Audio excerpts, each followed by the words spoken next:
നമസ്കാരം. തുറമുഖത്ത് ആദ്യ സമരം നടന്നു. കപ്പലും വൈകി. സെയിലിംഗ് കമ്മിറ്റി ആരംഭിക്കുന്നു.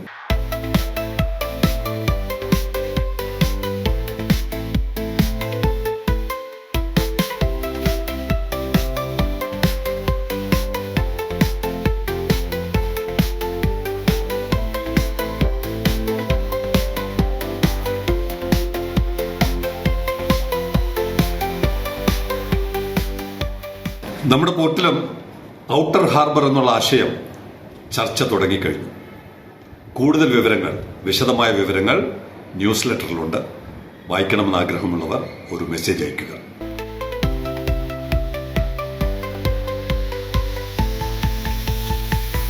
പഴയ ചൊല്ലാണ് ഓർമ്മ വരുന്നത്. ഉണ്ണാത്തവന് ഇലയിട്ടതുപോലെ, ഉണ്ടവന് പായിട്ടതുപോലെ. എന്തെങ്കിലും നേടിയവർക്ക് അതിനേക്കാൾ കൂടുതൽ നേട്ടങ്ങൾ ഉണ്ടാക്കണം, ഒന്നും കിട്ടാത്തവർക്ക് എന്തെങ്കിലും കിട്ടിയാൽ മതി എന്നുള്ള സമീപനം. പോർട്ടിൽ ആദ്യത്തെ ഒരു സമരം നടന്നു. വലിയ വിഷമം തോന്നി. പോർട്ട് നിശ്ചലമാകുന്ന ഒരു സാഹചര്യം പോലെ, നമ്മുടെ 140 ദിവസത്തെ സമരം പോലെയല്ല, പോർട്ടിനകത്തുള്ള തൊഴിലാളികൾ തന്നെ ഒരു സമരത്തിന്റെ ലക്ഷണം. പൂർണ്ണമായ ഒരു സമരമെന്ന് പറയാൻ പറ്റില്ല, പക്ഷെ ഒരു സമരത്തിന്റെ തുടക്കം. അപ്പൊ തന്നെ എനിക്ക് പലരും അവിടെ നിന്ന് വീഡിയോയും ചിത്രങ്ങളും ഒക്കെ അയച്ചു തന്നു. കപ്പലിൽ വരുന്ന കണ്ടെയ്നറുകൾ ഡിസ്ചാർജ് ചെയ്ത് ട്രക്കിലോട്ട് ലോഡ് ചെയ്യുന്ന, അല്ലെങ്കിൽ യാർഡിൽ നിന്ന് ട്രക്കിൽ കയറ്റി കപ്പലിലെത്തിക്കുന്ന ആ വിഭാഗത്തിൽപ്പെട്ട തൊഴിലാളികളാണ് സമരം എന്നാണ് ഞാൻ മനസ്സിലാക്കിയത്. എന്ത് തന്നെയായാലും ഇവിടെ ലക്ഷക്കണക്കിന് ചെറുപ്പക്കാരാണ് പുറത്ത് തൊഴിലന്വേഷിച്ച് കാത്തിരിക്കുന്നത്. തൊഴിലാളികളുടെ ക്ഷേമത്തെക്കുറിച്ചോ അവരുടെ അവകാശത്തെക്കുറിച്ചോ ഒന്നും തർക്കമില്ല. പക്ഷെ ഇവിടെ GFS ജുനോ എന്ന് പറയുന്ന കപ്പൽ 41 മണിക്കൂർ എടുത്താണ് ഡിസ്ചാർജിങ് കഴിഞ്ഞ് ലോഡിങ് കഴിഞ്ഞ് പോയത്. നമ്മുടെ ഇവിടുത്തെ ഇപ്പോഴത്തെ ഒരു ടേൺ അറൌണ്ട് ടൈം എന്ന് പറയുന്നത് 22, 23, ഒരു ദിവസം എടുക്കുന്നില്ല. 24 മണിക്കൂറിൽ താഴെയുള്ള പെർഫോമൻസ് നടത്തിക്കൊണ്ടിരിക്കുന്നത് അത് ഈ തൊഴിലാളികൾ തന്നെയാണ് ചെയ്യുന്നത്. അതിനവരെ അഭിനന്ദിക്കുന്നതിനോടൊപ്പം ഇവിടെ 41 മണിക്കൂർ എടുത്തു. കാരണം ഈ സമരം തുടങ്ങുന്ന സമയത്ത് ബർത്തിലുണ്ടായിരുന്നത് GFS ഒരു കപ്പൽ GFS ജുനോയാണ്, പിന്നെ ഒരെണ്ണം ചാൾസ്റ്റൺ, MSC ചാൾസ്റ്റൺ. ഇപ്പോൾ 41 മണിക്കൂർ എടുത്ത് ജിബൂട്ടിയിൽ നിന്ന് വന്ന് തിരിച്ച് ജിബൂട്ടിയിലോട്ട് പോകേണ്ട കപ്പൽ 41 മണിക്കൂർ എടുക്കുന്നു എന്നുള്ളത് ഇന്നലെ വരെയുള്ള സമരങ്ങൾ നമ്മുടെ തലസ്ഥാനത്തോ കേരളത്തിലോ ഒക്കെ ഒതുങ്ങി നിൽക്കും. ഇത് അന്തർദേശീയ വാർത്തയാകും. ഇത് ജനീവയിലെത്തും, ജിബൂട്ടിയിലെത്തും. പിന്നെ ഈ കപ്പൽ മേഖലയുമായി ബന്ധപ്പെട്ട സകലരും അറിയും. കേരളം പഴയ കേരളം തന്നെയാണ്, ഒന്നും മാറിയിട്ടില്ല എന്നുള്ള ചീത്ത പേര് വീണ്ടും കേൾക്കും.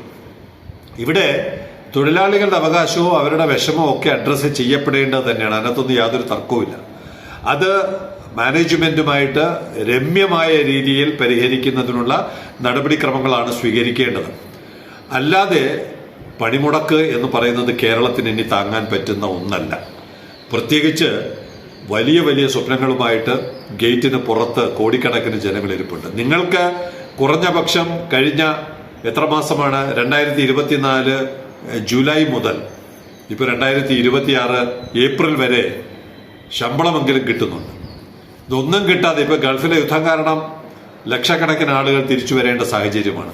ദയവ് ചെയ്ത് സമരം ചെയ്ത ആളുകൾ പുറം ലോകം എങ്ങനെയാണ് എന്നുള്ളത് കൂടി ഒന്ന് മനസ്സിലാക്കണം. അതുകൊണ്ട് നിങ്ങളുടെ അവകാശങ്ങളെക്കുറിച്ച് ഞങ്ങൾക്ക് യാതൊരു അഭിപ്രായ വ്യത്യാസവുമില്ല. മെച്ചപ്പെട്ട സേവന വേതന വ്യവസ്ഥകളൊക്കെ തന്നെ വരണം. പക്ഷെ അതിന് നിശ്ചലമാക്കിക്കൊണ്ടുള്ള ഒരു സമര രീതി കേരളം പണ്ടേ അനുവർത്തിച്ചത് തുടർന്നു പോകാൻ കഴിയില്ല എന്നുള്ളത് വളരെ വിനയത്തോടും ഖേദത്തോടും നിങ്ങളെ ഓർമ്മപ്പെടുത്തട്ടെ. മാനേജ്മെന്റുമായിട്ട് ചർച്ച ചെയ്ത പ്രശ്നങ്ങൾ പരിഹരിക്കാം. ചർച്ചയ്ക്ക് മുന്നോടിയായിട്ട് പല രൂപങ്ങളുമുണ്ട്. ഞങ്ങൾ കഴിഞ്ഞ 30 വർഷമായിട്ട് പൊതുജനങ്ങൾക്ക് ഒരു ബുദ്ധിമുട്ടും ഉണ്ടാക്കാത്ത സമരത്തിലൂടെയാണ് ഈ തുറമുഖം നേടിയെടുത്തത്. അതുകൊണ്ട് അത്തരം സമരമാർഗങ്ങൾ പലതും നിങ്ങളുടെ മുന്നിലുണ്ട് എന്നുള്ളത് ഓർമ്മപ്പെടുത്തുവാനാണ് ഈ റിപ്പോർട്ട്. ദയവ് ചെയ്ത് നിങ്ങൾ ഒരു ചായ പോലും വിൽക്കാത്ത കടകളും 5 പൈസ വരുമാനം ലഭിക്കാത്ത ആളുകളുമുള്ള ഈ നാട്ടിൽ തുറമുഖത്തിലൂടെ അവിടെയാണ് നിങ്ങൾ കഴിഞ്ഞ 2 വർഷത്തോളം വരുമാനം മെച്ചപ്പെട്ടതായിരിക്കണമെന്നില്ല, കുറഞ്ഞതാണെങ്കിലും വരുമാനം നിങ്ങൾക്ക് ലഭിക്കുന്നുണ്ടെങ്കിൽ ഈ തുറമുഖം വന്നതുകൊണ്ടാണ് എന്നുള്ളതൊന്ന് ഓർക്കണം എന്ന് മാത്രമാണ് തൊഴിലാളി സുഹൃത്തുക്കളോടുള്ള സെയിലിംഗ് കമ്മിറ്റിയുടെ അഭ്യർത്ഥന.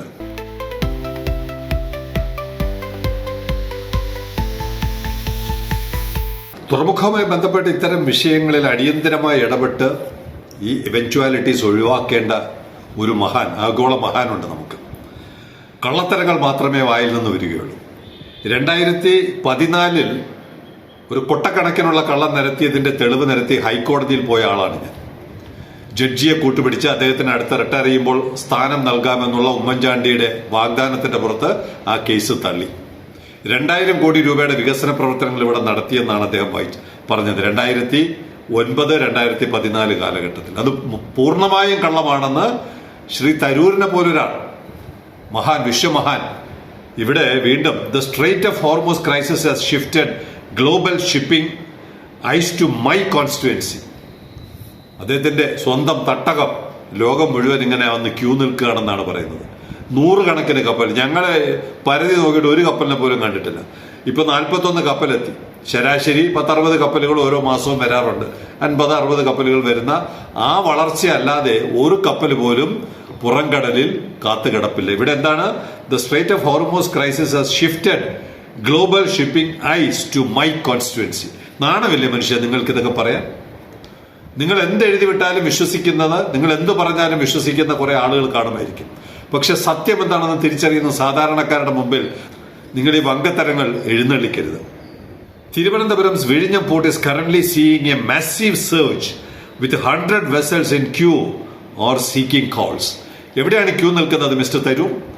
നിങ്ങൾ മനോരമ പത്രം പറയുന്ന അതുപോലെ എടുത്ത് ഛർദ്ദിച്ചതെടുത്ത് വീണ്ടും ഭക്ഷിച്ചിട്ട് പിന്നെയും നിങ്ങൾ ഛർദ്ദിക്കുകയാണ്. അല്ലാതെ നിങ്ങൾക്ക് സ്വന്തമായിട്ടൊരു കാര്യം പറയുവാനുള്ള കെൽപ്പുണ്ടോ തുറമുഖത്തെ സംബന്ധിച്ച്? ഇവിടെ 100,000 വിഷയങ്ങളുണ്ടല്ലോ തുറമുഖത്തിന്റെ. ഗേറ്റ് തുറക്കാത്ത എത്ര ദിവസമായി?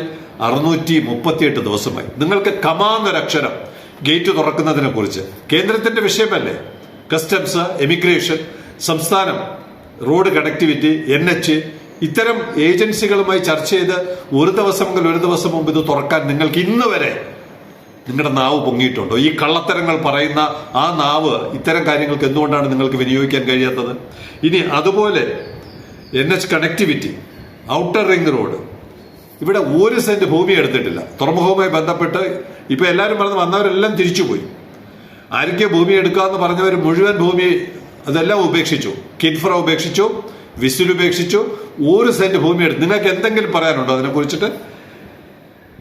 റെയിൽ കണക്ടിവിറ്റി, ഇവിടുന്ന് ബ്രഹ്മോസ് ഇവിടെ നിന്ന് അടിച്ചോണ്ട് പോകാൻ പോയി. നിങ്ങളുടെ വാ തുറന്നു. അപ്പോ പെരുമ്പാവൂർ ട്രിവാൻഡ്രത്താണെന്ന് പറഞ്ഞ ഇവിടുത്തെ കഴിഞ്ഞ മന്ത്രി വെബ്സൈറ്റിൽ എഴുതി വെച്ചു. നിങ്ങൾ വാ തുറന്നു.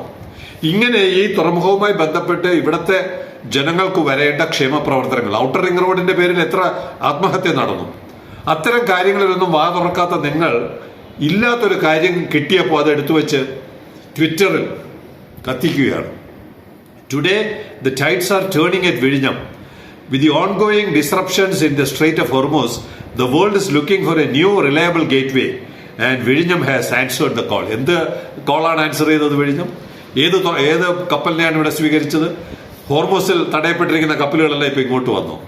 നിങ്ങൾക്ക് നാണമില്ല ഇത്തരം കള്ളങ്ങൾ എഴുതി വിടാൻ വേണ്ടി? നിങ്ങളെപ്പോലുള്ള സ്റ്റേച്ചറുള്ള ഒരു മനുഷ്യൻ, സാധാരണ റിപ്പോർട്ടർമാർ അവർക്ക് ആരോടെങ്കിലും എന്തെങ്കിലും കേട്ടത് അവരൊരു സ്റ്റോറിയാക്കുന്നത് പോലെയാണോ വിശ്വമഹാൻ, വിശ്വപൗരൻ ഈ കള്ളത്തരങ്ങളൊക്കെ എഴുതിവിടുന്നത്? നിങ്ങൾക്ക് യോജിച്ചതാണോ? ഇത്രയും വലിയ പദവിയിലിരുന്ന ഒരു മനുഷ്യനല്ലേ നിങ്ങൾ? UN-ലിരുന്ന മനുഷ്യനല്ലേ? ഇങ്ങനെ കള്ളങ്ങൾ എഴുന്നള്ളിച്ചു വിട്ടാൽ അത് മുഴുവൻ തൊണ്ട തൊടാതെ വിഴുങ്ങുന്നവരാണ് ഈ നാട്ടുകാരെന്നാണോ നിങ്ങൾ വിചാരിച്ചിരിക്കുന്നത്?